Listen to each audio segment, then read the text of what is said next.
System failure, we're less than 24 hours of our grand war.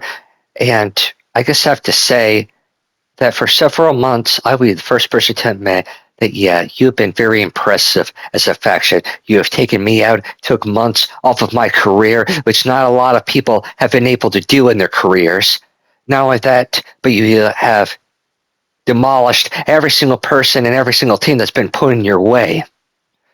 And you have taken both promotions, tag team titles, and many other titles. But you see here, system failure.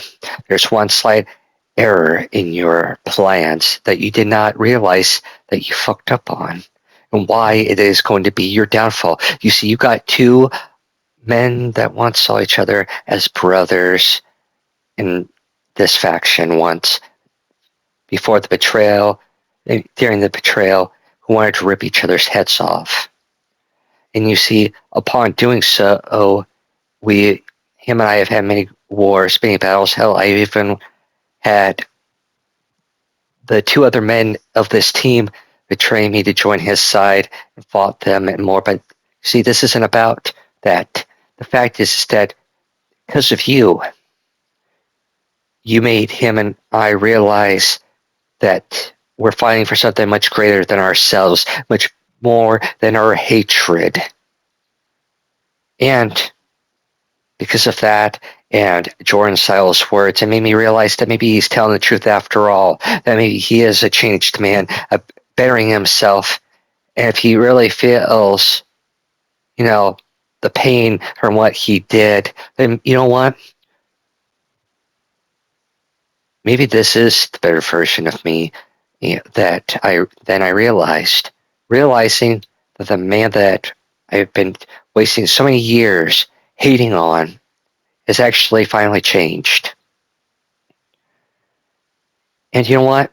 Jordan Styles was also right about another thing, which is that you guys have been a bigger threat than the Satana Mob, have been a bigger threat than the Betrayed, and many other factions that came before to step up to us. And although you've not went up against us as a collective unit, but here's the thing, though. You want to talk about how our promotions are a recipe for disaster because one is of the traditional wrestling and one is of extreme? Let me remind you of why Death Row originally came to be. We weren't people who were making rules and order. We were the rebels. We were the outcasts. We were the people that, when you looked at us, you knew that we didn't give a damn what management or anybody in the office or whatever told or thought of us. We did what we wanted. We took the titles when we wanted. We beat up whoever we wanted, and there was not a damn thing that nobody back then could do.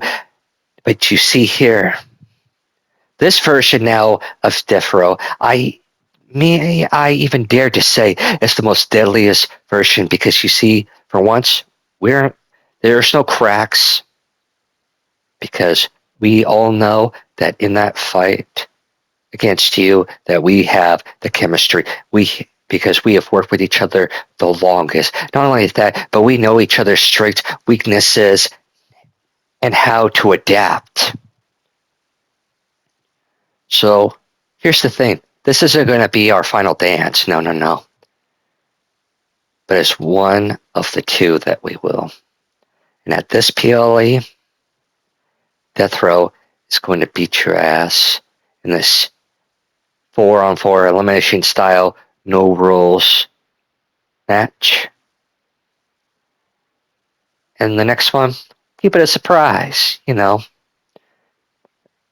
But just know that this match, though, will have an importance to the part 2, which I will call the final battle between us. And before we beat you, before we stack the bodies of system failure and send them packing, I have one question for you. Are you going to ride or die, motherfuckers? Because you are in Death Row's world. We never miss and we always deliver the kill shot.